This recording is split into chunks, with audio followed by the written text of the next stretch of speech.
Have you ever walked into a room you have never visited before and felt an overwhelming, almost electric sensation that you have been there before? Perhaps you are in the middle of a simple conversation, and suddenly, the words, the gestures, and the light in the room all feel like a perfect replay of a past event. This strange, fleeting feeling is known as déjà vu. The phrase is French, translating directly to already seen. It is a common human experience, with studies suggesting that a significant majority of the population will feel it at least once in their lifetime. For some, it is a small, curious hiccup in the flow of time. For others, it can be a deeply unsettling or even worrying sensation. This essay will explore the fascinating inner workings of this phenomenon, delving into what happens inside your brain when this peculiar feeling strikes.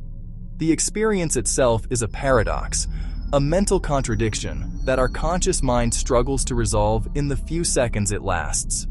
You feel an unshakable certainty that this exact moment has happened before, yet another part of your mind knows, with equal certainty, that this is impossible. To truly understand déjà vu, we must first break down what the feeling actually entails. It is an intensely brief and spontaneous episode, typically lasting no more than a few seconds. During this short window, a person experiences a powerful sense of having lived through the current moment before. Every detail, the visual scene, the ambient sounds, even the thoughts running through your mind, feels like a precise echo of a past event. This is not just a vague similarity, it's a specific, often overwhelming conviction that this exact moment is repeating. It arrives without warning and fades just as fast, leaving a lingering strangeness. Crucially, that familiarity is paired with a strong awareness that it's wrong. That's what separates déjà vu from real memory. If it were a true memory, you'd place it in context. When it happened, where you were, and what led up to it. With déjà vu, there's no context. The sense of pastness floats untethered from any verifiable memory. The brain is sending two contradictory signals at once, one saying, "This is familiar," the other saying, "This is new." So what it's not a premonition, not a glimpse into the future, sometimes called precognition. Though the feeling can make people think they know what's coming, studies show they aren't better at predicting the immediate future. Déjà vu is also distinct from things like a tip-of-the-tongue moment. Déjà vu is passive, familiarity imposed on you. It's not a failing memory. One of the most accessible and widely discussed scientific ideas to explain déjà vu is the theory of split perception. This theory suggests that the feeling originates from a tiny, momentary delay in the brain's processing of sensory information. Our brains are constantly receiving a torrent of input from our senses, our eyes, ears, other sensory organs. Normally, all of this information is integrated seamlessly into a single, cohesive perception of the present moment. However, the split perception theory posits that sometimes, this stream of information is briefly interrupted and processed as two separate events instead of one continuous experience. It is a neurological hiccup, a blink-and-you-miss-it delay between two related perceptions. Imagine you are walking into a new coffee shop for the first time. For a fraction of a second, your perception of the scene is processed through a secondary, slightly slower channel, perhaps because you were distracted or not fully paying attention. Your brain registers an initial, subliminal glimpse of the room, the color of the walls, the arrangement of the tables, the person behind the counter. A millisecond later, as you fully focus your attention, you perceive the exact same scene again, but this time with full conscious awareness. Because the first perception was so fleeting and not fully logged as the present, the second, fully conscious perception feels strangely familiar, as if you are reliving a moment from the past. This brief lag does not have to be dramatic. It can be as subtle as the time difference between information arriving from each of your eyes or ears. Normally, the brain expertly syncs these inputs, but a minor processing delay could cause one signal to be interpreted as a preceding event. The brain, in its attempt to make sense of this anomaly, mistakenly flags this second, slightly delayed signal as a memory rather than a current perception. The result is the classic feeling of déjà vu. the sensation of re-experiencing something that in reality you are only experiencing for the first time, albeit in two microscopic successive stages. This theory is appealing because it does not require a complex failure of the memory system, but rather a simple, temporary glitch in perceptual processing. It aligns with the fact that déjà vu often happens when we are tired or distracted, states in which our brain's processing speed and efficiency might be slightly compromised. A moment of mental fatigue could easily lead to such a minor desynchronization of sensory input.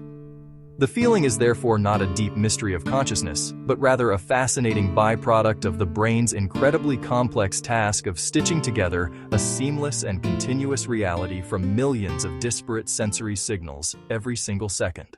Another compelling explanation for déjà vu centers on the intricate workings of our memory systems. This theory proposes that the experience is a type of memory mismatch, specifically a disconnect between two key components of memory: familiarity, recall. Our brains have different systems for recognizing that something is familiar and for actively recalling the specific details of a memory. For instance, you might see a face in a crowd and have an immediate feeling of familiarity, but you might struggle to recall the person's name or where you know them from. Déjà vu, according to this theory, is a more extreme version of this same phenomenon.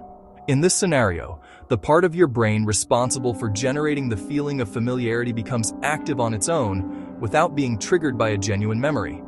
It is as if a switch labeled "This is familiar" gets flipped by mistake. Consequently, your current brand new experience gets incorrectly tagged with this powerful feeling of having happened before. However, because there is no actual memory associated with this feeling, your brain's recall system comes up empty. You are left with a strong, raw sense of familiarity, but a complete inability to retrieve the memory that should go with it. This creates a profound sense of conflict and confusion in the mind. This idea helps explain one of the most puzzling aspects of déjà vu: the absolute conviction that the moment is a repeat, despite the logical knowledge that it is not.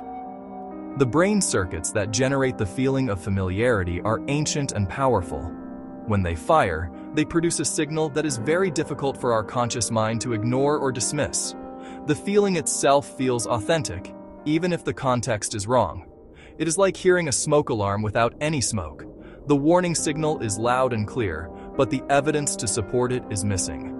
This memory mismatch theory is supported by observations of how our memory systems are organized within the brain. Different neural pathways are involved in signaling familiarity versus retrieving detailed episodic memories. The feeling of familiarity is often associated with the rhinal cortex, adjacent to the hippocampus. The hippocampus itself is more involved in forming and recalling the full context of a memory. A momentary anomalous burst of activity in the rhinal cortex, without corresponding activation in the hippocampus, could theoretically produce an isolated familiarity signal, creating a memory that feels real but has no substance. When neuroscientists investigate the origins of déjà vu, their attention often turns to a specific region of the brain: the temporal lobe. Located on the sides of the head, roughly behind the temples and ears, the temporal lobes are critical hubs for a variety of high-level functions. They are deeply involved in processing auditory information, understanding language, and most importantly for our topic, forming and retrieving memories. Within the temporal lobes lie key structures like the hippocampus and the amygdala, which together form a powerful network for creating new memories, linking emotions to them, and storing them for long-term access. The hippocampus, a seahorse-shaped structure nestled deep within the temporal lobe, is often described as the brain's memory indexer. Its job is to take our current experiences and encode them, preparing them for storage as new memories. It is also responsible for pattern separation, a crucial process that allows the brain to distinguish between similar but distinct memories. For example, differentiating your memory of parking your car today from your memory of parking it yesterday. Adjacent to the hippocampus are other important areas of the medial temporal lobe, such as the parietal cortex and parahippocampal cortex. As mentioned earlier, these regions are thought to play a specialized role in signaling familiarity. A spontaneous, aberrant firing of neurons in this specific region could generate a powerful but baseless feeling of familiarity. This signal would then be sent to the conscious parts of our brain, which would register the feeling of déjà vu while simultaneously noting the absence of any concrete memory to back it up. This focus on the temporal lobe is not just theoretical, it is grounded in direct clinical evidence. Neurosurgeons stimulating the temporal lobes of patients during brain surgery have been able to artificially induce the feeling of déjà vu. When a gentle electrical current is applied to these memory-related regions, patients have reported experiencing a sudden, vivid sensation of reliving a past moment, mirroring the spontaneous experience perfectly. This provides powerful evidence that activity, or rather misactivity, in the temporal lobe is a direct cause of the phenomenon, confirming its status as a neurological event rather than a paranormal one. One of the most significant clues about the neurological basis of déjà vu comes from its association with a specific type of epilepsy. Temporal lobe epilepsy is a condition characterized by recurrent seizures. These seizures originate in the temporal lobe, the brain's memory center. For many individuals with this condition, a strong and often prolonged sense of déjà vu serves as an aura. It's a distinctive warning sign that a seizure may be about to occur. This is not the fleeting, mild déjà vu most people experience. It is often more intense, it can be more disturbing, and it can last much longer, sometimes minutes rather than seconds. This connection is profoundly important for researchers. It demonstrates a clear causal link between abnormal electrical activity in the temporal lobes and the subjective feeling of déjà vu. At the start of a temporal lobe seizure, neurons in this region begin to fire in an uncontrolled, synchronized burst. That storm of electrical activity disrupts the normal function of the brain's memory circuits, effectively forcing the system to generate a false signal of recognition. It is absolutely crucial to state, however, that experiencing déjà vu does not mean you have epilepsy. The overwhelming majority of déjà vu episodes occur in perfectly healthy individuals, people who have no history of seizures or other neurological disorders. The link is important not because it suggests illness, but because it helps pinpoint the specific brain mechanisms involved. The epileptic aura is like an extreme magnified version of a small, transient brain glitch that might cause everyday déjà vu. Studying déjà vu in epilepsy helps scientists distinguish healthy from pathological brain function. In a healthy brain, a momentary neural misfire that causes déjà vu is quickly corrected by the brain's own checking systems. The feeling is brief, and normal brain function resumes immediately. In temporal lobe epilepsy, this initial misfire is not contained. Instead, it spreads, leading to a full-blown seizure. Understanding why the healthy brain is so good at containing these minor errors can provide insights into what goes wrong in epilepsy, potentially leading to better diagnostic tools and treatments for seizure disorders. While déjà vu often strikes seemingly at random, certain conditions and states of being appear to make its occurrence more likely.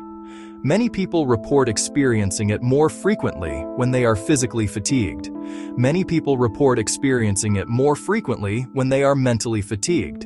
When you are tired, your brain's processing speed can slow down. Its ability to seamlessly integrate sensory information may be slightly impaired. This fatigue could make you more susceptible to split-second processing delays. The split perception theory. A tired brain is more prone to minor glitches. Stress is another significant trigger. High levels of stress and anxiety can affect brain chemistry and function, especially areas related to memory and emotion. Hippocampus, amygdala. These structures live in the temporal lobe, the region implicated in déjà vu. Under stress, the brain is on high alert. That can lead to hypervigilance and misinterpreting familiar cues. The brain's familiarity circuits may become overly sensitive. They can misfire in response to a new situation that only slightly resembles a past one. Age also appears to be a factor. Déjà vu is most commonly reported by adolescents, also by young adults. Frequency tends to decrease as we get older. The young brain is still developing, particularly the prefrontal cortex, which handles decision-making and error checking. As it matures, it may catch and suppress faulty signals before they reach awareness. Young people also encounter many new situations, new schools, new social circles, new places. That provides more chances for novel stimuli to trigger false familiarity. Finally, lifestyle and environmental factors can play a role. Some people report more frequent déjà vu when traveling to new places. New environments flood you with novel stimuli. Some overlap subtly with memories of other places seen in movies, books, dreams. That overload of new yet partially familiar info can confuse the memory system. Similarly, substances that affect brain function can increase déjà vu. Medications, caffeine, lack of sleep, all can alter neural processing and raise the odds of this curious mental trick. For the vast majority of people, experiencing déjà vu is a completely normal and harmless event. It is not a sign of mental illness, a memory disorder, a deteriorating brain. In fact, as some researchers suggest, it can be interpreted as a positive sign your brain's memory verification system is working as it should. The strange feeling arises because your brain is doing a good job of fact-checking. Déjà vu is your conscious awareness of that internal cross-check. It is a feature, not a bug. Think of it like a quality control check on an assembly line. Most of the time, the process runs so smoothly, you're not aware of it. Every new experience is labeled as new. Every true memory is identified as old. Occasionally, a current experience gets stamped with an old label. Another part of the system, the inspector, catches the error. The brief pause and confusion you feel is the moment of inspection. The feeling passes quickly. You correctly conclude, "That was weird. This is definitely new." That means the system worked. Déjà vu is incredibly common. Some estimates say up to 70% of healthy people experience it. It's more prevalent in healthy individuals who are young, well-traveled. That reinforces the idea it's a normal part of cognition. It's a quirk of how complex brains manage monumental tasks of perception, recognition, memory. It reminds us our seamless reality is an active construction, one that occasionally reveals its seams. Seeing it this way can make the experience fascinating instead of unsettling. In summary, déjà vu is the fleeting, paradoxical feeling of having already experienced a moment that is happening for the first time. It is not a paranormal event or a window into the future, but rather a fascinating trick of the mind rooted in the biology of our brain. Leading scientific theories suggest it stems from minor, momentary glitches in our cognitive machinery, split-second delay in sensory processing, single perception experienced as two separate events. Memory mismatch. Familiarity circuits fire without a detailed memory. Specific brain regions are involved. Temporal lobe, hippocampus, central to the experience. Strong link between intense déjà vu and temporal lobe epilepsy. Evidence for neurological origins helps pinpoint circuits for memory and recognition. While that may sound alarming, for the vast majority, déjà vu is perfectly normal. Triggers: fatigue, stress, new environments, most prevalent among healthy young adults. Key takeaway: know when it's harmless and when to consult a professional. If episodes are brief, infrequent, isolated, they're a normal part of being human. If they become very frequent, last a long time, or come with confusion, loss of awareness, blackouts, or unusual smells or tastes, speak with a doctor. These signs could indicate an underlying issue like epilepsy, warranting medical evaluation. Ultimately, déjà vu gives a rare glimpse into our consciousness. Perception isn't a passive recording, it's an active, dynamic construction. Next time you're struck by that uncanny feeling of déjà scene, choose wonder, not confusion. Your brain briefly pulls back the curtain on one of its secrets. Pause, smile, appreciate the strange and beautiful trick your mind just played on itself.